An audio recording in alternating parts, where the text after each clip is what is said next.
All right. Can everybody hear me? Let's come on in and grab a seat. We're going to get the night started. But before we do, let's all stand, and you know the drill by now. Let's go to the Lord in prayer.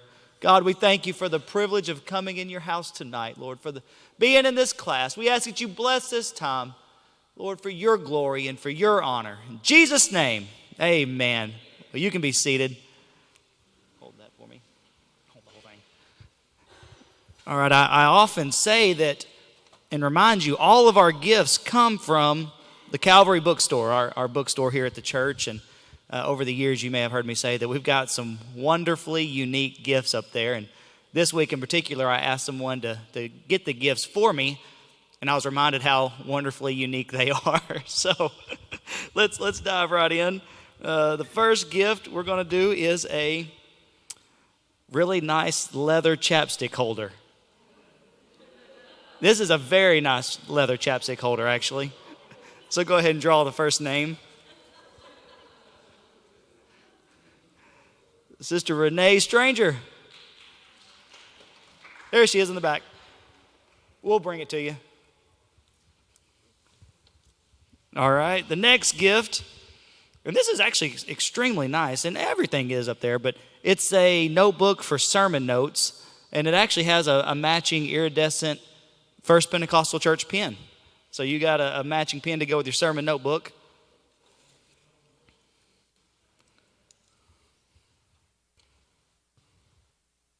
I think that one's it's got my name on it. Caleb. Where's Caleb? We have Caleb in here? No last name. Going once, twice. All right. Go ahead and pull another one. Brother Daniel Abbott. There we go. He was kind enough to let us give his CD last week.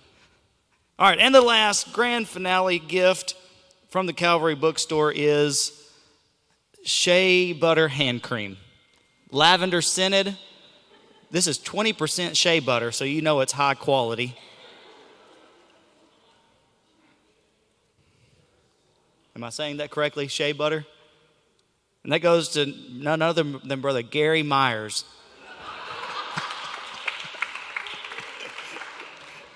All right, I'll take this. Can you run this to Brother Myers? And hang on a second. Hang on. Take this to Sister Stranger in the very back.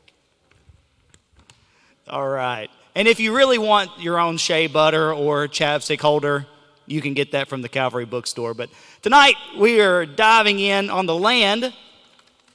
And just to kind of fill you in if you have missed or you don't know what's going on this week, up until this point we have showed you what is a good deal on land, what makes it, the sizing, the dimensions, all that, something that's easy to sell. We've talked last week how to survey that and how to maximize the tracts that you're wanting to put in and really increase the value. This week is a piece that is really just extremely pivotal. And that is, how do you improve your land? Because at this point, we've got raw land, we've drawn out on paper, and a surveyor has come out and they may have hammered in some stakes to show you the corners. But in some cases, we put in roads. In some cases, we may run water. Others, you may just get you a weed eater and a lawnmower and get out there and cut the grass on it. And so in order to talk about how to improve your land, we've got really two of the best in this. And we've got Brother Greg Biggs and Brother Stephen Haney. So can you men come on up here and we'll get this started. Y'all give them a big welcome.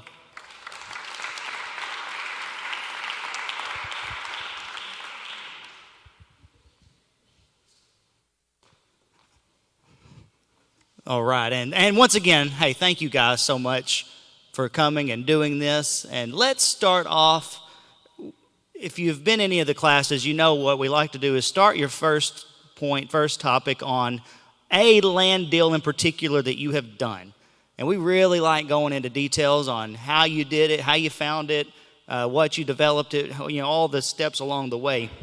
So Brother Haney, would you be willing to start us off on this and kind of just take a few moments and tell us about a particular project you've done?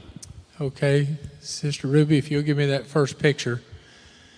This farm was found by the Arkansas Democrat Gazette And the man wanted, it's a big farm, it was 194 acres. And so he wouldn't come down on the price at all. So I told the real estate lady, I said, just find me another farm in the same area pretty close to that price. Y'all can't see the figures up here. These numbers are scary numbers. They scare me. Because when you start out, there's no guarantee that this is what the road is going to cost, this is what the water line is going to cost. You just sign a blank check, kind of, and you can't quit in the middle. Once you start, you've got to go to the end. I'm not trying to scare anybody off. I'm just telling you, if somebody gives you a formula for what this is going to cost, it is definitely an estimate. And I've come in half of what they were supposed to cost, and I've come in double what they're supposed to cost. So just get ready. And sorry if that scares you. These were construction checks, what I paid for the property, how much it come to per acre. And if you give me the next slide, Sister Liz.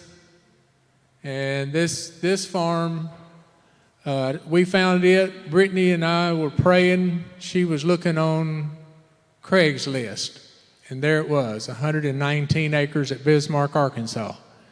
And we bought the property for $2,500 an acre, and we wound up spending $500,000 on the land and all the improvements. On it, I did have to buy the gravel on that first one that was up here. It had a gravel.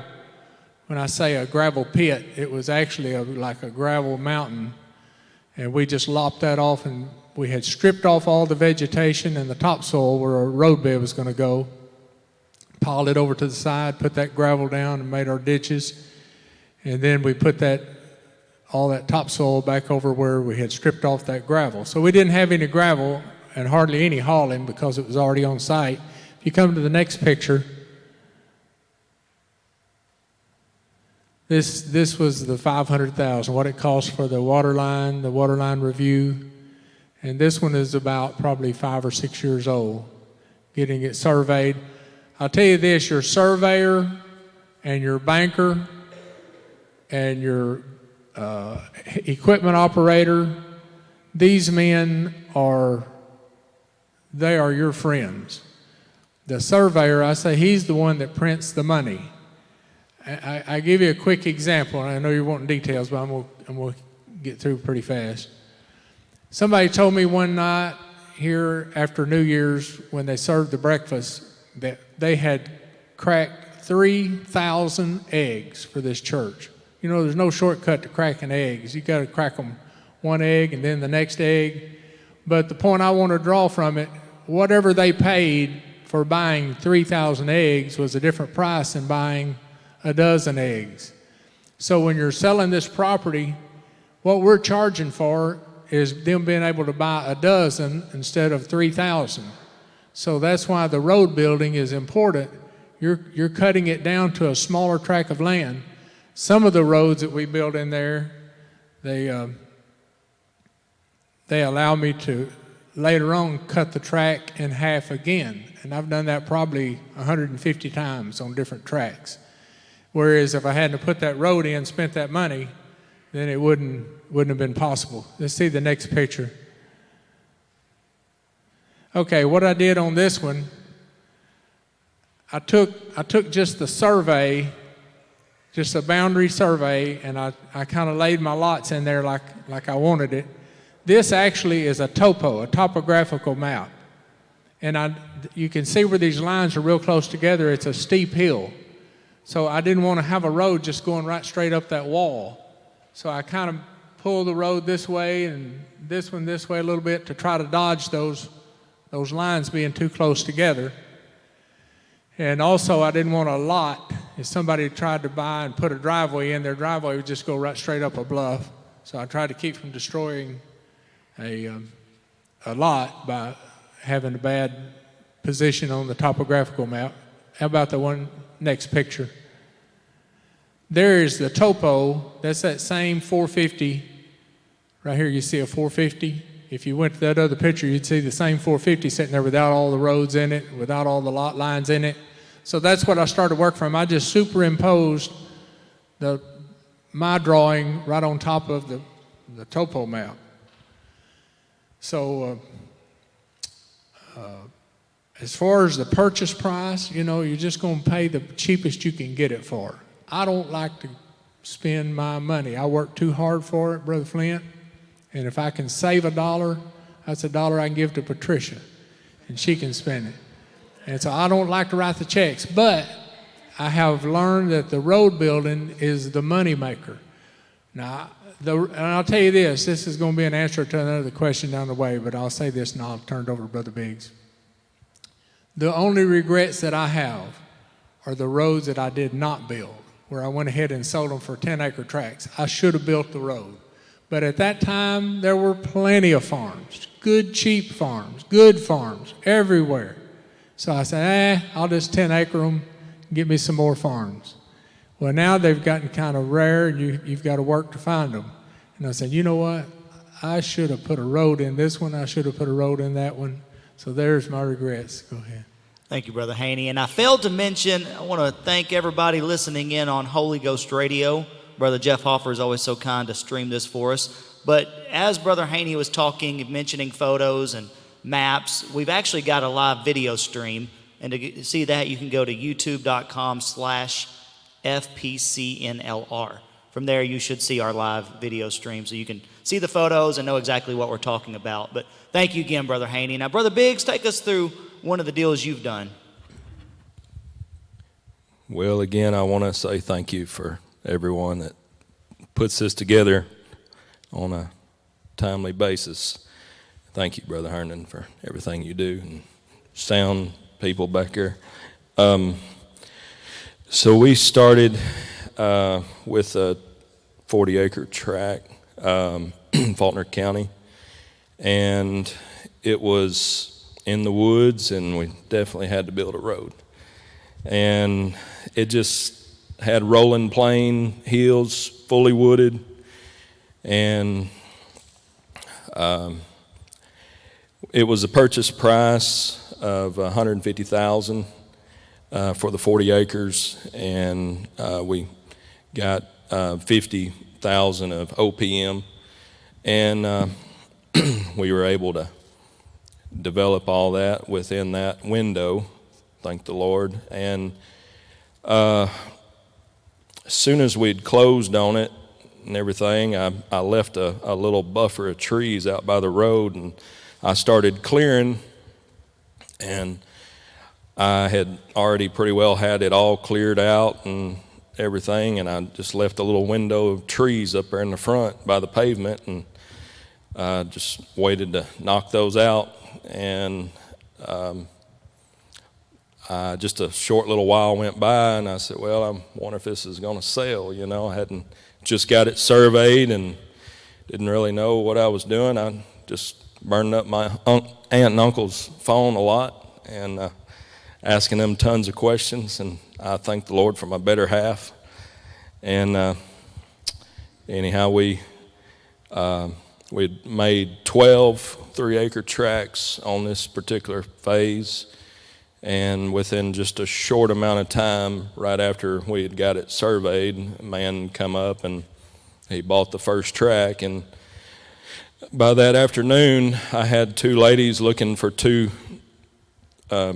acres, and by that afternoon, we sold 2 more tracts. And before you know it, they were all gone. If you could please show that first phase, sister. So we started out, the pavement is over to the right side of the screen, running north and south, and 1/4 mile wide, 1/4 mile deep. It's a 40-acre block, and we busted the road down the middle.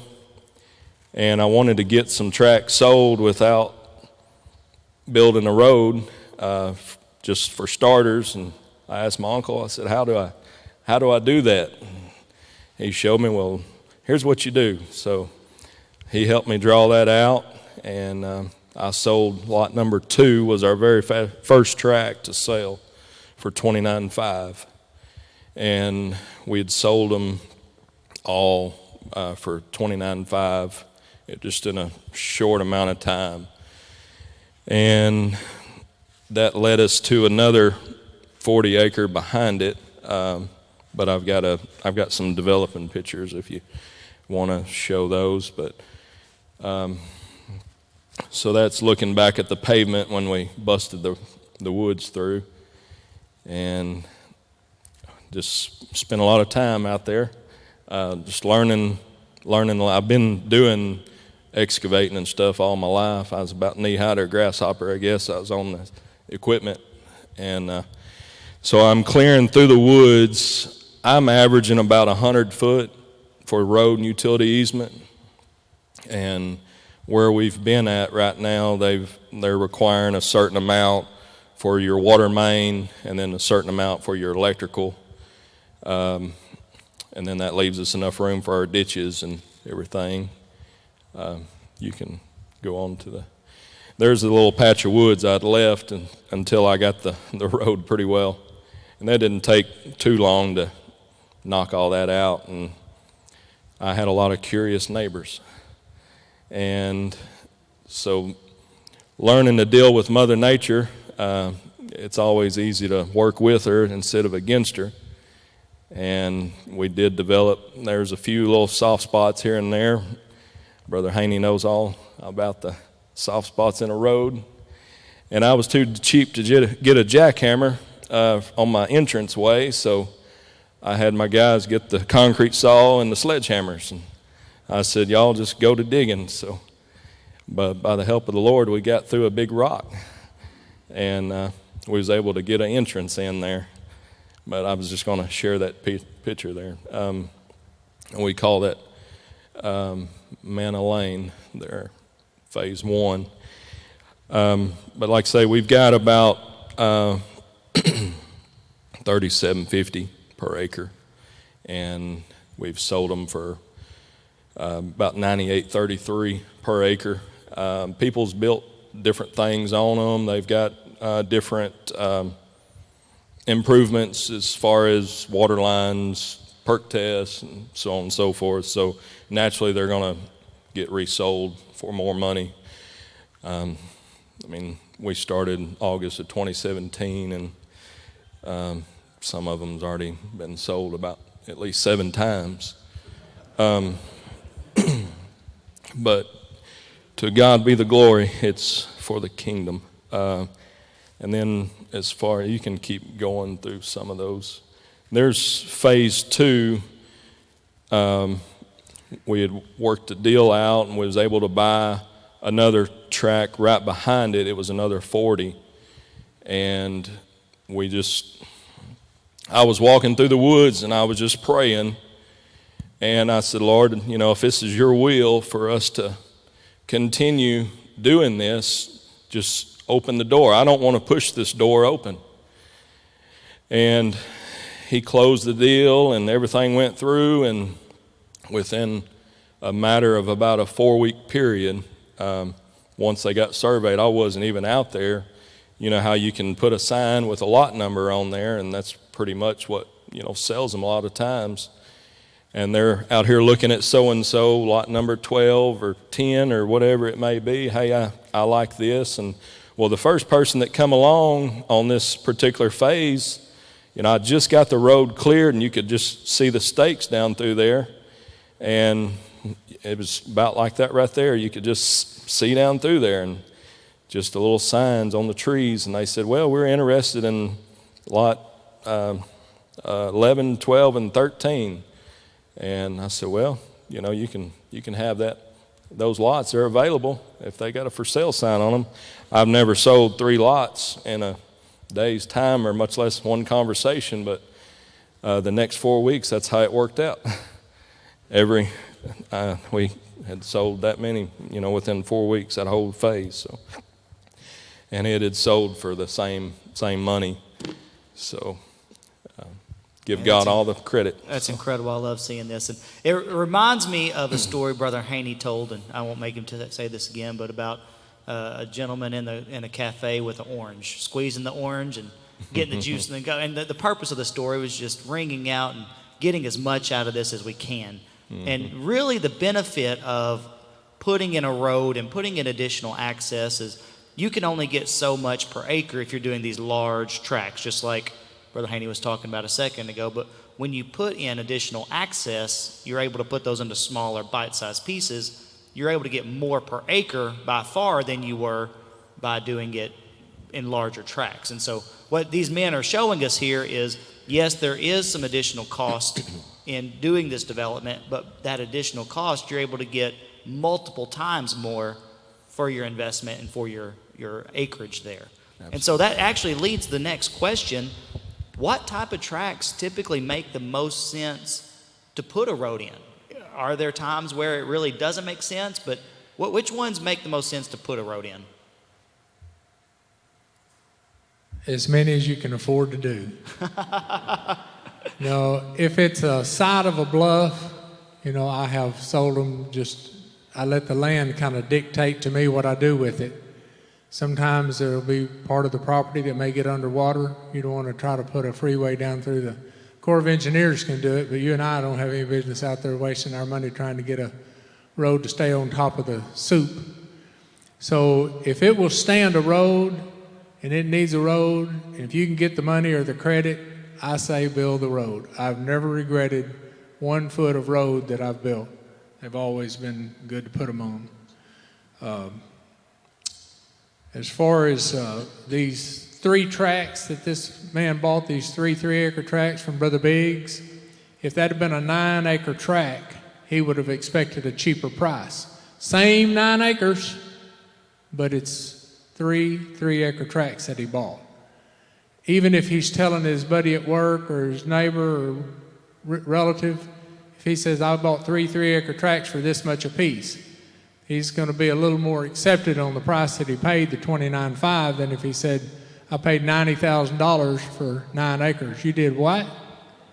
So by cutting them into smaller tracts, and as Brother Big said, if those 3 tracts get septic systems and water meters, hopefully the people that bought them will keep them right on through till they pay them off. But if they do come back, a 9-acre tract, most of the time we'll just get 1 set of improvements. 3 3-acre tracts, a lot of times when you resell it, well, I'll let you fill in the blanks. Let the property dictate to you if it makes sense to put the road in. If you can get the credit, or if you've got the money, and the property can use the road, I say put in the road. I don't like to spend the money, but I've learned that those roads are the money makers. That's what we do. We make it where somebody doesn't have to buy 3,000 eggs. They can buy 1 dozen eggs. And they can buy that 1 dozen eggs at a good price from Mid-South Land Development. Go ahead. And Brother Biggs, let me ask you this. Have you ever found that putting in a road or that upfront cost did not really improve your return on your investment very much? Or, there's a term, ROI, return on investment. Have you ever run into a situation, and this may be a no answer, where you said, the cost of doing all this did not give me as much gain as just leaving it as is? Has that ever happened to you? Not to me personally, but I have looked at some tracts of land that there's no way that I'd ever want to build a road right there, because for one thing, you'd have to have a bridge, or next thing, you've got this big old mountain of big old jagged rocks, and it's going to require a jackhammer, and you might as well have an open check. And those are just the ones that you either need to go around or just pass on, because they'll be entirely too expensive. But me personally, I have not built a road that hasn't benefited us. Absolutely. Sister Liz, let me look at that next picture while I'm talking. I may need to skip a picture or two. I went to Hot Springs to look at a piece of property that was advertised for sale. That's that one I was telling you a while ago that I superimposed this on top of that topo, and then I started putting my lot lines in. I knew that's where I wanted the roads to go. If it had been a flat like a tabletop, just go to the next picture. But I knew I was going to have to work around those hills, like that bluff you were just talking about. That's how it wound up going in. Let's go to the next picture. This I'm going to use on my marketing. I'm a little out of sequence on my pictures, but we didn't have Google Earth, and we didn't have drop a pin and all the technology. So it's kind of, you turn the thing around. If you were buying and they were selling, and you need to know how to get there. I put these things at the laundromat. I put them wherever people are that might buy property. And it's got a little map how to get to it. It's got shows a survey, a little bit of propaganda, or whatever you want to call it, information about what's available and the pricing and the financing, owner financing. Oh, they have to have $500 down. I went, let me go to the next picture. I went to Hot Springs to look at this farm. And when I got there, I had my window down on my pickup truck, and I was on the opposite side of the street from the property. And it was a hill, a tall hill. In fact, to see the top of the hill, I had to take my head and go outside the truck to look up to see the top of the hill. So you'd immediately think, well, that is a no. But I said, no, on the other side of that first hill, there might be the Garden of Eden laying out in there. And I can cut that first hill down. I'll use that material, taper it back on both sides. But when I got to the top of the hill, it went back down just like it came up and went right back up again. And I went ahead to the second one just in case I need to cut two hills. And it never did stop going up and down. It was just furrowed or ribbon, however you want to call it. So I didn't buy that farm. But it's like Brother Big said, some of them, they say, don't build a road in me.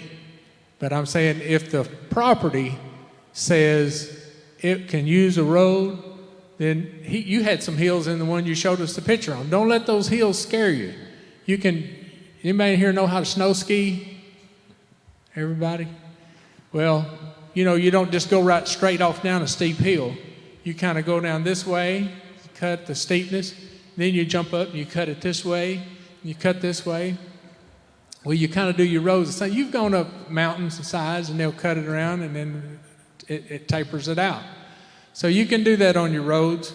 So don't be afraid of the road. Let me see the next picture, and I'll quit. This is the last one on. They wanted details and figures. This Mr. Fortenberry, he said, Mr. Haney, you've got a little over like 1,002 feet of water line on this road. And he said, if you go over 1,000, then you have to go ahead and get the health department review fee and so on. He said, but if it's less than 1,000, then we can just put the water line in. We don't have to pay the review fee to the health department. So we got it down to 990 feet. Can you believe that? And so he put the whole water line in, labor and material, and this was in 03, so this has been 18 years ago, for less than $4,000. That was everything. No review fee, all of it. There's what the survey costs.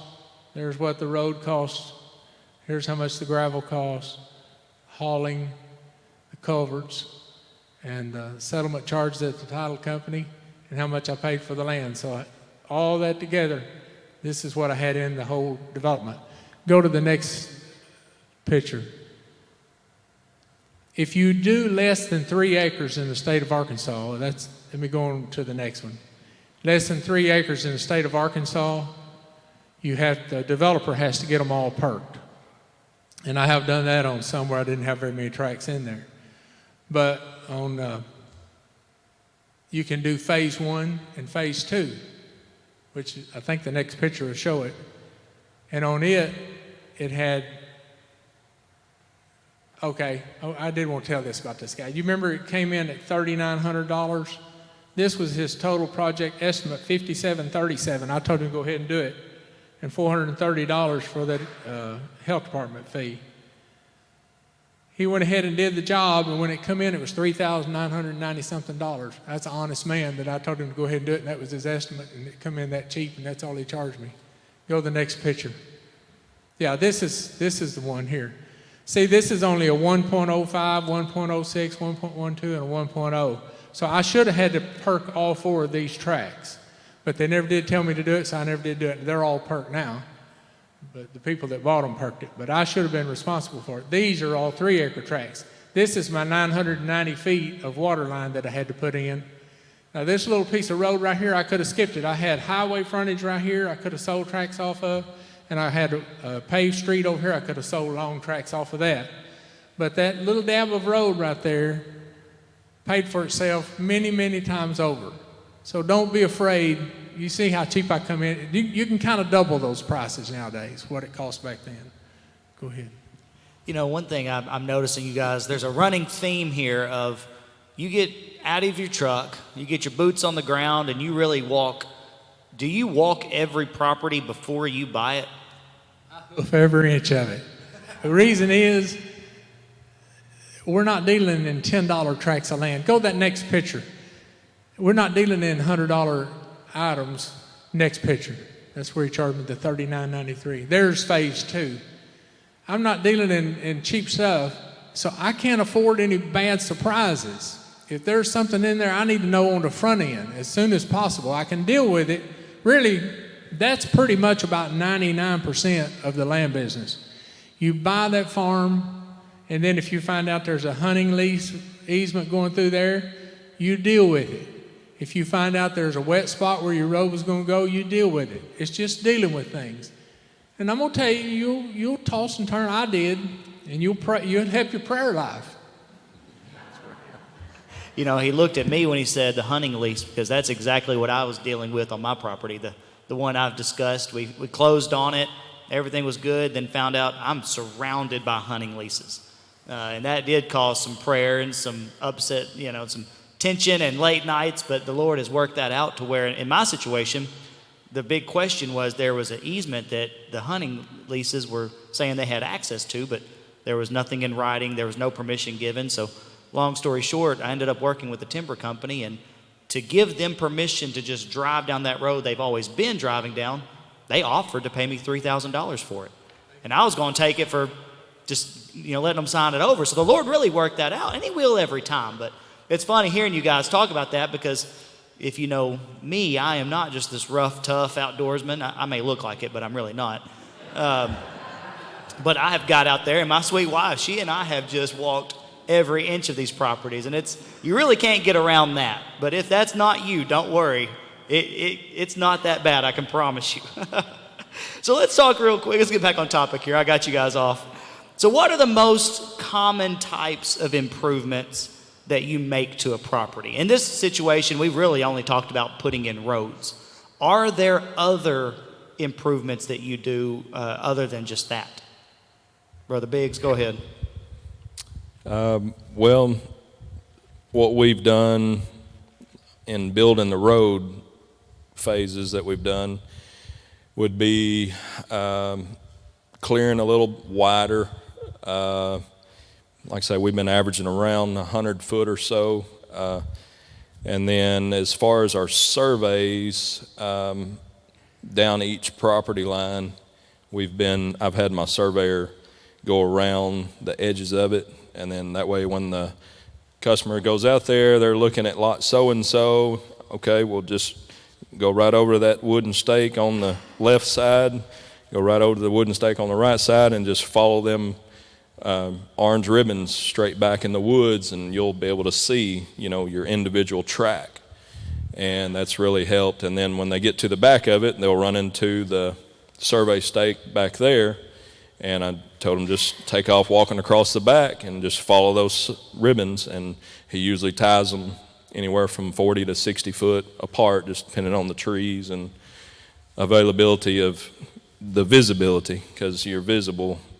Your visibility is really bad walking through the woods. But yes, I definitely have to walk every track of property.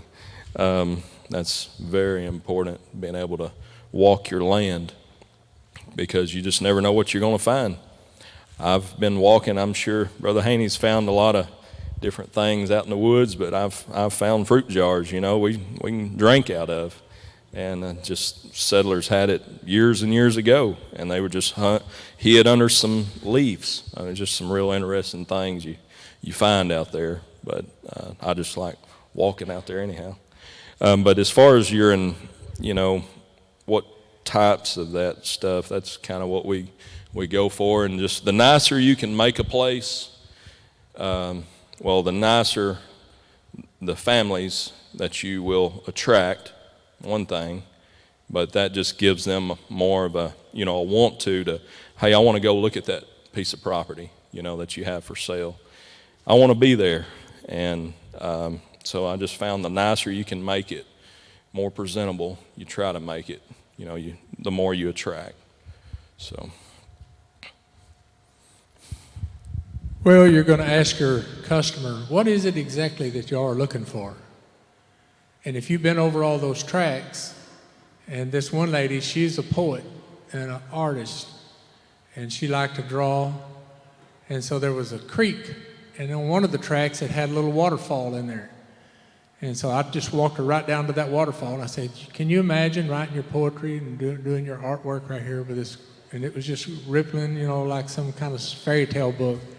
She bought the tract, she paid it off, she still got it today, 10-acre tract. A lot of times when a buyer is looking at a piece of property, they don't have a track hoe and a dozer and a motor grader and a lot of heavy equipment to do work. And if it's got some real bad brush on it or real bad terrain or hills or mounds or something in the way there that needs to be dealt with, while your guy's there, it just makes all the sense in the world to go ahead and spend. I know you're not wanting to keep busting the budget, but have him go ahead and deal with that stuff.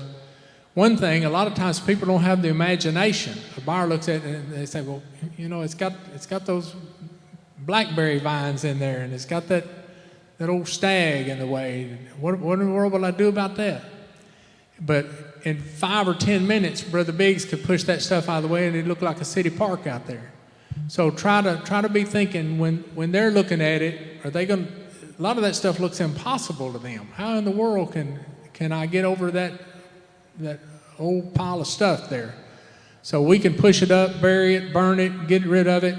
Another thing I always have the surveyors to do, if it's just out in the middle of a field, I say, here's your survey pin right here. That little wooden stake they put next to it says lot 1 on this side, lot 2 on this side.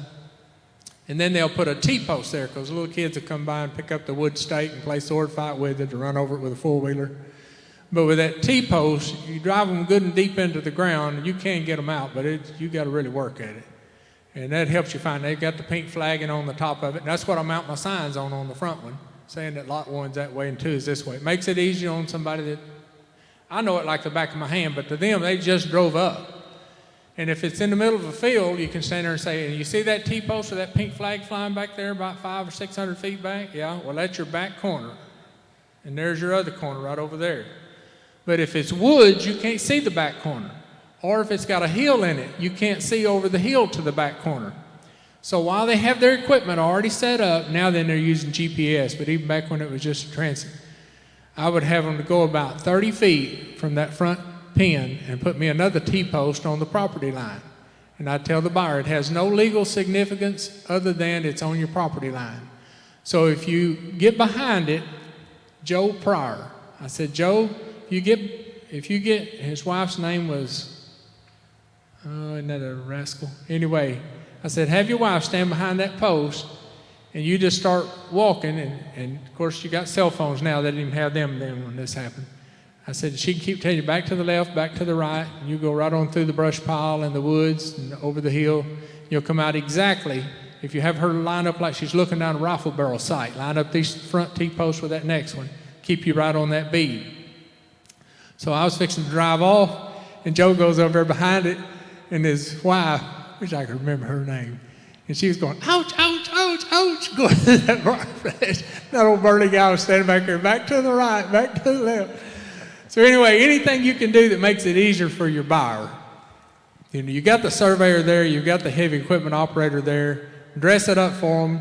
And then another thing that I do is after they all get through and the stuff is for sale, just like Brother Big said, somebody drives up and says, I want these 3 tracks right here. Somebody else says, I want track 2 right out here by the road. Bang, bang, bang, bang, all you good tracks are selling. The big, deep blue water pond, one with the big view, the one with the big old shade tree, 3 people holding hands can't reach around.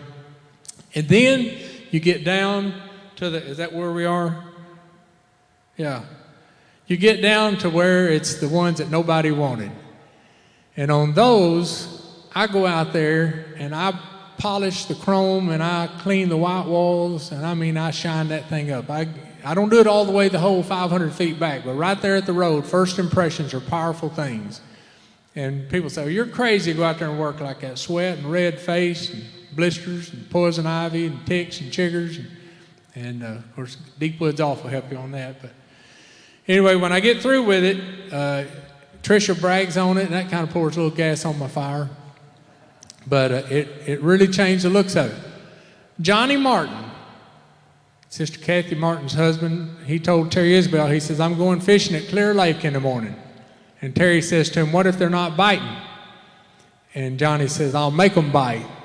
And those were not idle words. He knows how to do it. He's a fisherman in every truest sense of the word. So sometimes if a track won't sell, you gotta make them bite. You can go out there and doll that thing up.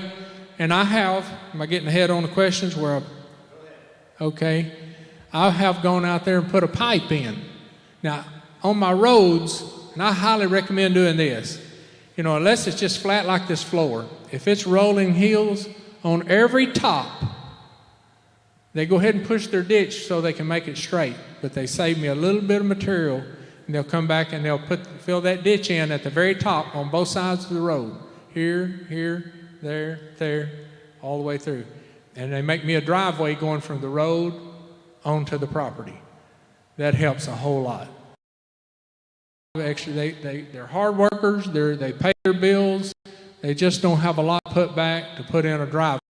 And there you've got them a nice driveway. If you put a pipe in there, it never would a drop of rain go through it because it's on the top. It's as high as it can go. So I just try to do everything that I can to make that track sell that maybe wouldn't sell. As Brother Haney was talking, I have a confession. One of the things he told me as I was surveying my property was exactly that of put another pin another 30 feet off of where your other one is. And the purpose of that is when someone's standing at the road, they see the marker here, but they don't have a clue which direction that line goes. And if that is the case, if you can just look out and you can see those two, well, then you know which angle.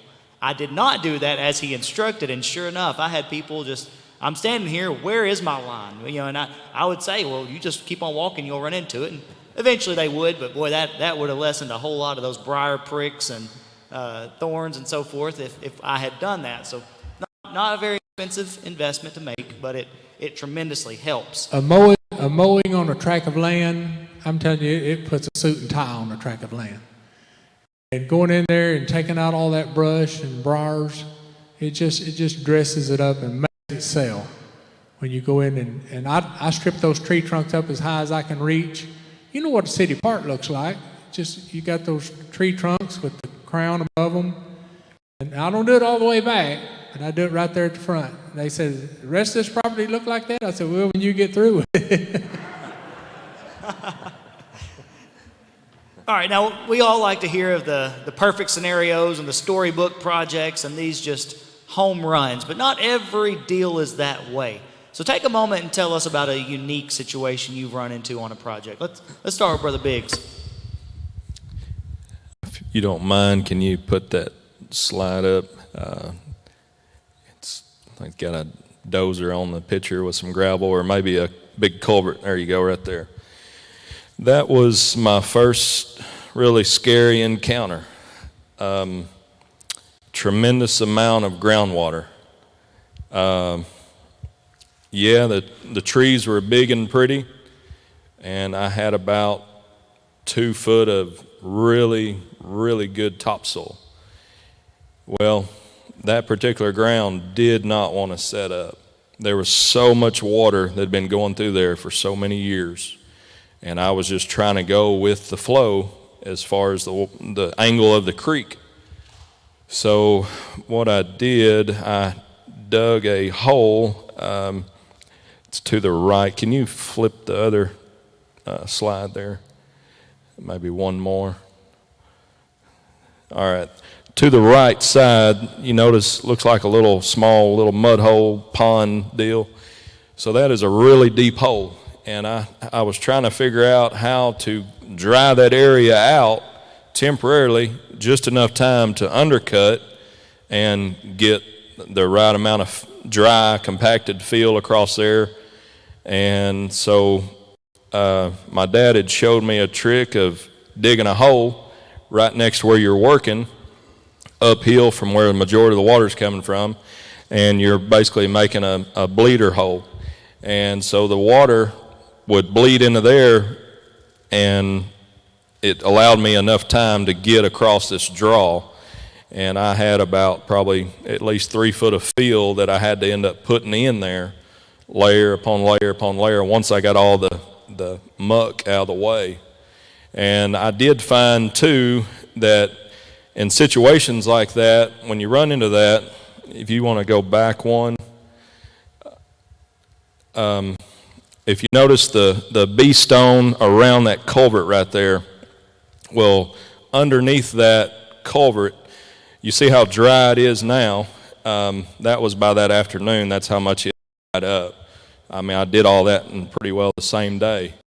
But at every wet spot going across the culvert, I found if I could make a French drain per se, just an underground cavity for your water, your groundwater to go, and just get down to some good fill. I mean, you never know, depending on the ground, of course, how deep you'd have to go. But I just did it a bucket width Traco, and I filled that with B stone.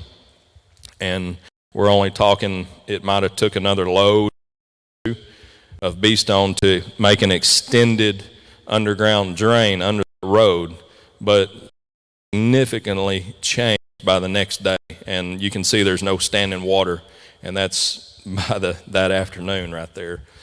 But things like that, that's what I've ran into as far as, because groundwater, of course, water in general is an amazing force, as we know. I've always found that it's easier to work with her than against Mother Nature by far. And, you know, just walking through the woods and finding things, or through the field, seeing trees growing, the different types of grass growing, it can really tell, nature tells you a lot. And that's just what I've found as far as factors of it. And other than rocks, when you run into a big rock pile, you know, you want to crush it up and make money out of it as far as gravel goes. And when you have to get a jackhammer involved, that's whenever it really gets expensive. But as far as, you know, that goes for that, that's what I've ran into. A lot of times, whenever the farm is sitting there, it's just like the good Lord made it, and the old cows have got out there and walked through the ditch and caused it to erode, and they've turned it into what it is. So when you come through, this water now is having to go a certain way. You're cutting a road through there. You're also cutting 2 drain ditches. So a lot of that water that's been trapped all these years, now it's lanced and able to just flow freely. And as Brother Big said, you come back the next day and that thing's been running all night long where it's never been able to run before. It changes the whole atmosphere there. But sometimes I'd run into a bog. In fact, on one farm I had 4 of them. It was just soft, no bottom to it. What could you do with it? So I told that track hoe operator, I said, at 8 o'clock in the morning, bring your wide bucket and just start digging and throwing that material out there, raise the elevation up around where the water can still get into it. And at noon, in 4 hours, that's the size of that pond. You go eat lunch, when you come back at 1, you start digging over here at this second bog. And he called them duck nests because they're not very big, but they don't have any tapered sides, so if you step off into it, you better be able to swim. But I stocked them with those little catfish fingerlings about that far, and I had 4 ponds. I added $1,000 to each tract to pay for him, and they sold first. I mean, people love to have a little pond. I tell them, I said, you can make it big as you want to make it. You can make it the whole 3 acres if you want to. But we got you a pond stocked with fish there, so you just take it from there. And then the other one was, I'm going to tell the real bad one. No, it's too scary. Anyway, the water is the main culprit. You just got to think water everything you do. And so it was on, I know where it was. It's back now. This is not quite so scary. I had this whole road at the end I don't think I have a picture of it, but it's a big development. It's 428 acres. And there was a road across the west side, and I had about 20-something tracks counting both sides down through there. And when it would rain, there was a little creek at the very far west end of those tracks, and that little creek would just flood all my 20 tracts of land. I mean, the water was just running across everything, and nothing to stop it. Well, whenever it quit raining, I'd go back and try to figure where in the world could that water be coming from. That little old creek couldn't handle that much water from a fire hose that size. So one day it came a 6-inch rain in 1 hour. Trying to get there, they had closed off the Jacksonville freeway, so I had to get off on the old highway. They closed that highway off. I kept having to detour, and they closed that highway, and you couldn't get through the next one. Took me a pretty good while to get there, but when I got there, I waded through the water back there, and I found what had happened. Behind me, over where Brother Biggs is standing, there was a mile by mile agricultural field. And when that 6-inch rain hit, it was like a lake. When it got to that little old creek, it was like my little finger. It just jumped it like it wasn't even there, and here it come right over all my property. So I got my equipment operator out there, and I said, this is what I want. Where there was a creek, I want there to be a canal, a dozer blade wide. You take your track hoe, dig it out, and throw all the material on my side. That way when the water comes off that field and hits that canal, not only is it going in the canal, it's got to climb twice as high on the other side to get out. And so that has never failed. It dried those tracks out. That's what I'm saying. You just got to work through some stuff. It's scary when it happens, and you got to figure out what's causing it. And a lot of times I'll pick up the phone, as he said, and call his uncle and aunt, and I'll call different ones that's run into it before. And that's another treasure we got right here in this church. These people know, most of them have run into it at least once, and they're not stingy with their information. They want to bless the kingdom of God, and they'll tell you what to do. All right, we're running out of time, so let's try to make these next answers just short and sweet. But I really wanted to touch on these. And my hope is you understand there are multiple ways to do this land business. One way, as we've talked about, is you can put a road in on every tract. But for those who may be scared, or like I was, I just wasn't big enough to do that quite yet, there's the other route where you don't have to. You just may not be able to wring out as much profit as you could. But let's talk about those who, what's something the average person can do to make improvements to their land without really spending any significant money or any large amounts? And we've really kind of touched on this already, but what's something that just the average person can get out and do in a couple days that would really give it some pop? If Sister Liz can give me my very first picture I sent her. Oops, is that the very first one I sent to you? I've got them backward then. I guess it'd be the last one. Well, that's more of my cutting stuff up stories. To me, it's the best money I can spend. I told you had to keep a relationship with your banker, relationship with your surveyor, relationship with the equipment operator. Now, Brother Biggs and them, they have tractors and bush hogs. I never have owned a tractor, and I never have owned a bush hog.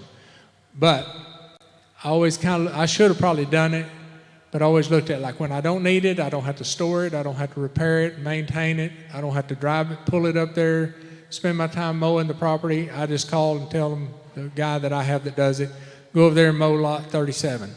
And he goes over there and mows it, and if he tears his equipment up or needs to sharpen the blades or whatever's wrong.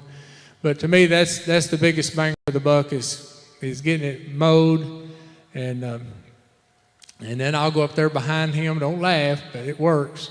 And laugh or no laugh, I'll take a push mower up there, and around those trees, I manicure them. I make it look like, you know what? This looks like Pleasant Valley over here.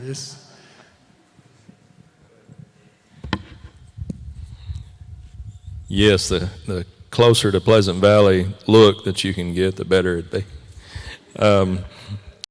I will say, just, of course, first prayer, most importantly. Where would we be? Thank the Lord. As far as, elbow grease, just bending over and picking up trash, that's one thing I can't stand, just a bunch of trash laying down the ditches and whatnot, and people, they just drive down the road and just let her go. But just picking up trash on a piece of property, you're not out, just a little bit of sweat equity, we call it around here.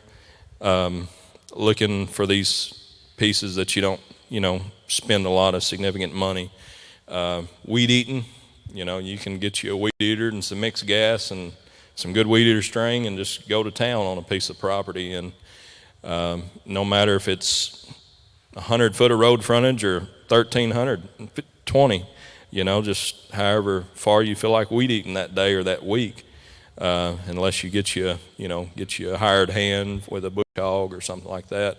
And pole saw, if you got you an extendable pole saw, those are really handy because you can lift a canopy up, make it look like a park right there along that front right there, or down an alleyway or something like that, however the property lays out. And that just helps them see that much farther. Because like he was saying earlier, it's hard for those customers to vision that piece of property, being able to develop it and put them a house, shop, or whatever it may entail. So the more you can clean it up, just a little sweat equity, pick trash, a little bit of tree trimming, stuff like that, goes a long ways. And exactly what we needed. Well, man, I want to thank you guys for being willing to come up here. They've done an amazing job. We've said it, and they both said it. Our church has such a wealth of people who are willing to give their time, donate to help you. Both of these guys have spent hours helping me personally, and I know they have other folks. I want to thank you. One thing we don't give enough credit around here is our tech team. We have got an amazing tech team that makes all of this go every week. Can we give a big hand to them?